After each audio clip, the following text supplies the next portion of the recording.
नमस्कार जय जगन्नाथ साहू मैंने चलतु आज बनवा आम सुखिला सोयाबीन तरकारी। देखु मु पानी रे भिजे नहीं ताकू सुखिला में भाजी करी रांधिबा तरकारी करवा। देखिए खाइबे बहुत टेस्ट लगिबो। देखु सांग मैंने मु छोट छोट करी आलू पिस पिस करी काटी रखी तापर देखु सुखिला मिलमिकर आम भाजवा आ मसला देखु एका संगे सब बाटी नहीं पियाज रसुण अदा जीरा शुक्ला लंका। देखु मसला आमर रेडी गला गैस रे आम कढ़ई बसैबा कढ़ई टी गरम होगा पर सोरिष तेल नहीं जावा और तेल टी गरम वाला किसी समय छाड़ीदबा।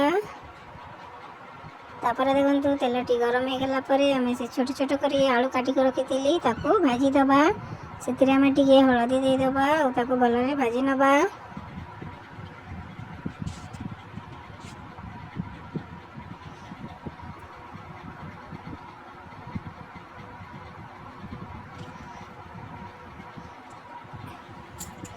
देखु मु आलू को भल भाव में भाजी नौची आपण मैंने बनई कर देखिए खाइबे बहुत भल लगे।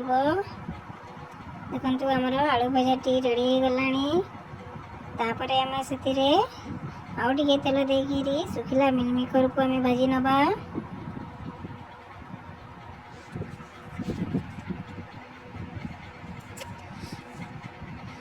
आम टे हलदी देदबा और भल भाव में भाजी नवा।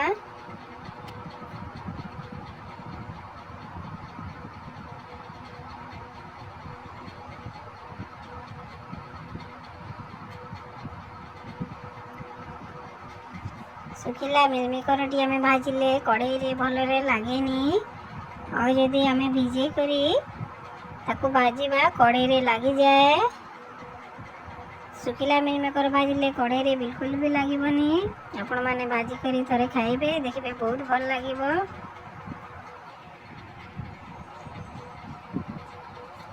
देखु आमर मिलमिकर आलू रेडी गलानी तापर आम गैस रे कढ़ई बसैबा आ कढ़ई को गरम हबार लगे छाड़ीदबा। गरम होगा पर आम से सोरिष तेल नहीं जावा। देखु तेल टी गरम होगा पर आम से बाटी रखी मसला पेस्ट को देदबा। देखु मु प्याज रसुण अदा जीरा शुक्ला लंका पेस्ट करके रखी ताकू बाटी करी एका संगे देदबा और भल भाव में कषि नवा।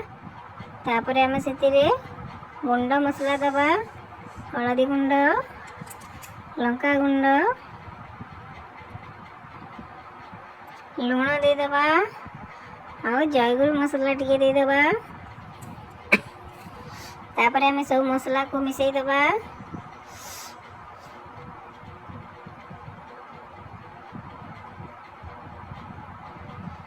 देखु मसला टी भल भाव में कषि नवा आम।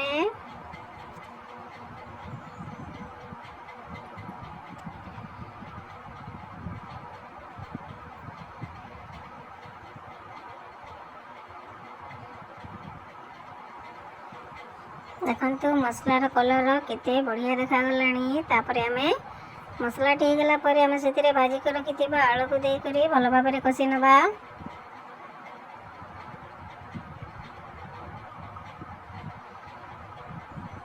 देखु आलू संगे मसला टी कषि गला पर आम से भाजी कर रखी सुखिला मिलमिकर को देदबा और कषि नवा भल भाव में टिके।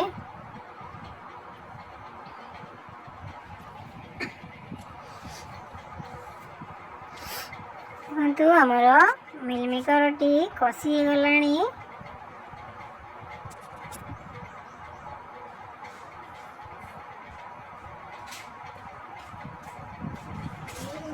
तापर आम से पानी देदबा जेहेतु आम सुखिला मिलमिकर भाजी करी रांधुचे से आम टे पानी देदबा और ताकू किसी समय फुटवा लगी छाड़ीदबा।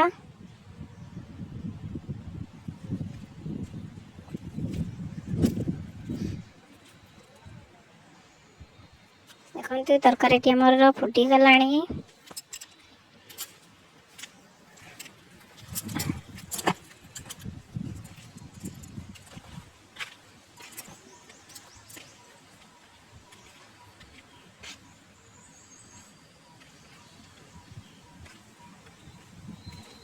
तापर आम से